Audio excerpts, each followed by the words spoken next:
दोस्तों, अगर इस कहानी को सुनने के बाद भी आंखों से आंसू ना निकले तो समझ जाना आपका दिल भी पत्थर का हो चुका है। ये कहानी संदेश है उन लोगों के लिए जो अपने माँ बाप का बुढ़ापा बर्दाश्त नहीं कर पाते और परेशान होकर या तो उन्हें ओल्ड हाउस में जमा करा देते हैं या फिर धक्के मार मार कर उन्हें उन्हीं के घर से बेघर कर देते हैं। शर्मा जी को ओल्ड हाउस में रहते हुए 8 साल गुजर चुके थे, लेकिन झूठी दिलासा देने वाला उनका बेटा आज तक पलट कर नहीं आया। एक दिन सुबह का वक्त था, वो आंगन में बैठे अखबार पढ़ते हुए चाय पी रहे थे कि अचानक दरवाजे से एक औरत दाखिल हुई। सफेद बाल, चेहरे से बुढ़ापे के आसार नजर आ रहे थे। बेचारी अपाहिज होने की वजह से लाठी का सहारा लेकर चल रही थी। शांति देवी को आज ही उसके बेटे ने ओल्ड हाउस में छोड़ा था। सुनिए सुनिए, कोई है? शर्मा जी उस औरत को देखकर खड़े हो गए और बोले, जी कहिए, क्या बात है? मेरा नाम शांति देवी है, मैं बस 1 हफ्ते के लिए यहाँ रहने आई हूँ। वो क्या है ना, मेरा बेटा घर की शिफ्टिंग करने में लगा है तो मेरी देखभाल करने के लिए कोई नहीं था। शांति देवी ने ये सब मुस्कुराते हुए पूरे मान से कहा, जैसे कि उसका बेटा उस पर जान निछावर करता हो। अच्छा, तो क्या करता है आपका बेटा? शर्मा जी ने पूछा। बहुत बड़ी कंपनी में काम करता है जी। ओफो, अरे मैं तो भूल ही गई, जरा घर फोन लगाकर पूछ तो लूं कि बेटा घर पहुंचा कि नहीं। शांति देवी ने मोबाइल निकालकर बेटे का नंबर डायल किया। हेलो, दूसरी तरफ से बेटे की आवाज सुनाई दी। हाँ बेटा, शांति देवी ने ममता भरे लहजे में कहा। माँ, मैं अभी मीटिंग में हूँ, थोड़ी देर में आपको कॉल करता हूँ। बेटे ने जल्दी जल्दी अपनी बात पूरी की, लेकिन माँ उसकी ये बात सुनकर मुरझा सी गई। अरे बेटा, तुझसे बस इतना पूछना था कि तुमने खाना खाया कि नहीं? माँ ने एक बार फिर ममता से भरपूर लहजे में पूछा। माँ, कहा ना आपको, बिजी हूँ, थोड़ी देर में कॉल करता हूँ। समझ नहीं आती आपको? इतना कहकर बेटे ने फोन कट कर दिया। इधर शांति देवी ने मुरझाए हुए चेहरे से मोबाइल पर्स में रखा। तो क्या कहा आपके काबिल बेटे ने? शर्मा जी ने पूछा। थोड़ी देर में फोन करता हूँ, ये कहा और फोन रख दिया। शांति देवी जी ने अफसुर्दगी भरे लहजे से शर्मा जी को जवाब दिया। 8 साल से हूँ यहाँ पर, मेरी आंखों ने यहाँ बहुत कुछ देखा है। मेरा मशवरा है, अब जितनी जल्दी आप इस जगह को अपना लेंगी तो तुम्हारे लिए उतना ही अच्छा होगा। शर्मा जी ने पहलू बदलते हुए कहा। ये कैसी बातें कर रहे हैं आप? मेरा बेटा वैसा नहीं है, बहुत प्यार करता है मुझसे, और मैं कैसे रह सकती हूँ अपने बेटे से दूर? शांति देवी जी ने गुस्से भरे लहजे में कहा। शायद शर्मा जी की बात का बुरा मान चुकी थी। शांति देवी जी, वैसे ये जगह भी इतनी बुरी नहीं है, सुकून ही सुकून है। ठीक वक्त पर खाना मिल जाता है, कुछ दोस्त बन जाते हैं, और क्या चाहिए? मैं तो कहता हूँ आराम से यहाँ अपना दिल लगाएं। शर्मा जी, जो शायद अपनी चाय को मुकम्मल तौर पर नजरअंदाज कर चुके थे, शांति देवी को साथ वाली कुर्सी पर बैठने की दावत दी। देखिए, मुझे कहना तो नहीं चाहिए, लेकिन मैं कह रही हूँ कि आप मुझसे जल रहे हैं, क्योंकि मेरा बेटा तो मुझे लेने आ जाएगा, लेकिन आपको कोई पूछेगा तक नहीं। शांति देवी जी ने गुस्से से घूर कर कहा। शर्मा जी भी उनका पारा गर्म महसूस करके वहां से खिसक लिए। शांति देवी ने वापस मोबाइल निकाला और फिर से बेटे का नंबर डायल किया, लेकिन फिर भी वही जवाब आया, माँ थोड़ी देर में कॉल करता हूँ। शांति देवी ममता के हाथों मजबूर, बेटे के बारे में फिक्रमंद उस दिन 40 बार नंबर डायल कर चुकी थी और जवाब हमेशा यही मिलता, माँ कहाँ ना बिजी हूँ, मैं थोड़ी देर में कॉल करता हूँ, मैं मीटिंग में हूँ। माँ, काम का प्रेशर बहुत बढ़ चुका है, बस काम से फारिग होकर कॉल करने वाला हूँ। माँ, बस मैं लेने आ रहा हूँ, लेकिन ऑफिस का काम बहुत ज्यादा है। माँ, मैं लेने आ रहा हूँ, लेकिन घर की शिफ्टिंग में लगा हूँ ना। और फिर मोबाइल की टू टू आवाज पर बातों का सिलसिला खत्म हो जाता। तकरीबन 2 हफ्ते बाद शांति देवी ने शर्मा जी से अच्छे अंदाज से बात की और फिर उनके रूम में आई। बातों बातों में शांति देवी जी को उसके बेटे की याद आ गई, तो उसने तुरंत बेटे को कॉल की। 2-3 बार नंबर मिलाया, लेकिन बेटे ने कॉल रिसीव नहीं की। अरे रहने दीजिए शांति जी, अब आपका बेटा फोन नहीं उठाएगा। शर्मा जी सुबह सुबह की वर्जिश अपने कमरे में ही करने के आदी थे और उस वक्त भी वो वर्जिश में मसरूफ थे। लगातार 13वीं बार जब माँ ने बेटे को कॉल की तो बेटे ने कॉल रिसीव की। हाँ माँ, मैं ड्राइविंग कर रहा हूँ, बाद में आपको कॉल करके बात करता हूँ। बेटा तू भूल जाता है, 15 दिन बीत गए हैं, एक बार भी मुझको कॉल नहीं की तूने, पूछा तक नहीं कि मैं किस हाल में हूँ। माँ ने गम भरी आवाज में कहा। आता हूँ ना माँ, बस थोड़ी सी सेटिंग कर लूँ फिर आता हूँ। इतना कहकर बेटे ने फोन ऑफ कर दिया। आज शांति देवी अपने बेटे की तरफ से पूरी तरह से नाउम्मीद हो चुकी थी। वो बेबस और अफसोस भरे लहजे में नीचे जमीन को देखती जा रही थी। उसकी आंखों में आंसुओं का एक समंदर तैर रहा था जो बाहर आने को बेताब था।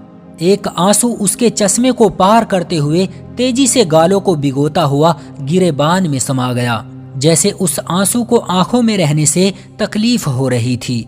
शांति देवी जी, धैर्य से काम लो, सब कुछ अच्छा हो जाएगा। आपको मेरी बातें बुरी लगती हैं, लेकिन मेरी बात मान लो, ये उम्मीद बांधने का कोई फायदा नहीं है। जो हो रहा है अब उसको बर्दाश्त करने की आदत डालो, यही हमारा नसीब है। शर्मा जी ने हमदर्दी जताते हुए कहा। नसीब आपका बुरा होगा, देख लीजिएगा, मेरा बेटा मुझे लेने आएगा। मुझे तो बस इस बात की टेंशन है कि मेरे बिना वो रह कैसे पा रहा होगा। शांति देवी जी ने फूट फूट कर रोते हुए कहा। देखिए शांति जी, हौसला रखिए, मैं भी चाहता हूँ कि आपका बेटा आपको लेने आए, लेकिन मैं जानता हूँ इस ओल्ड हाउस में जो एक बार आ गया वो फिर इतनी आसानी से नहीं जा पाता। शांति देवी जी का लहजा एकदम तलख हो गया और वो चीखते हुए बोली, आप बेकार की बातें कर रहे हैं, मुझे अब एक पल भी नहीं रहना यहाँ। मैं अभी अपने बेटे को फोन करती हूँ, देख लीजिएगा, मेरा बेटा मुझसे बहुत प्यार करता है, वो आज ही मुझे यहाँ से लेकर जाएगा। शांति देवी ने गुस्से से नंबर डायल करना शुरू किया। हेलो बेटा, मुझे अब यहाँ नहीं रहना, बस बहुत हो चुका, तू मुझे आज ही यहाँ से ले जा, कैसे भी हो मैं घर में रह लूंगी। माँ, काम का दबाव बेहद ज्यादा है और घर की शिफ्टिंग भी कर रहा हूँ। माँ, अगर आप 2-3 महीने वहीं रह लो तो अच्छा होगा। अच्छा, मैं फोन रख रहा हूँ। शांति देवी ने जब ये सुना तो उसकी दुनिया अंधेरी हो गई, ऐसे जैसे उस पर कयामत टूट पड़ी हो। वो बिल्कुल खामोश हो गई, मोबाइल हाथ से छूटकर नीचे गिर गया। वो दुनिया से बिल्कुल अनजान, बेखबर हो गई। शायद उन बातों ने शांति देवी की सेहत पर बहुत बुरा असर छोड़ा था।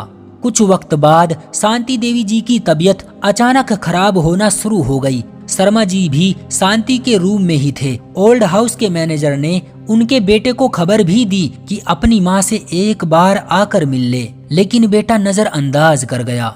शांति देवी जी की तबीयत बहुत बिगड़ चुकी थी। सफेद बाल तकिए पर बिखरे हुए थे, बूढ़े चेहरे पर दर्द की एक लहर आ रही थी। आंसू बह बहकर तकिए को पूरी तरह से भिगो चुके थे। सांसें अकड़ अकड़ कर चल रही थी। इधर शर्मा जी भी लगातार उसके बेटे से बात करने की कोशिश में लगे थे। कई बार किस्मत आजमाई, लेकिन वो कॉल नहीं उठा रहा था। शांति देवी जी, वो कॉल नहीं उठा रहा। फिर शांति देवी ने कहा, शर्मा जी, एक काम कीजिए, मेरे बैग से मेरे बेटे की फोटो मुझे दे दीजिए। शर्मा जी ने जल्दी से उसके बेटे की फोटो बैग से निकाल कर दी। ये मंजर आसमान कैसे देख सका। माँ ने बेटे की तस्वीर को बोसा दिया, सीने से लगाया और तस्वीर पर हाथ फेरते हुए रोती रही। इधर शर्मा जी भी लगातार उसके बेटे से बात करने की कोशिश में लगे थे। कुछ देर बाद शांति जी ने बेटे की तस्वीर को बोसा दिया और फिर अचानक एक लंबी हिचकी ली। उसके बाद शांति जी की रूह आसमानों में परवाज कर गई। इधर काफी कोशिश करने के बाद शर्मा जी की कॉल मिल गई। शांति जी, ये लीजिए, आपके बेटे का नंबर मिल गया है। शर्मा जी ने जैसे ही शांति जी को देखा तो चेहरा एक तरफ ढलक चुका था, आंखें बेजान हो चुकी थी। रूह जिस्म से बेवफाई करके दूसरी मंजिल की तरफ परवाज कर चुकी थी।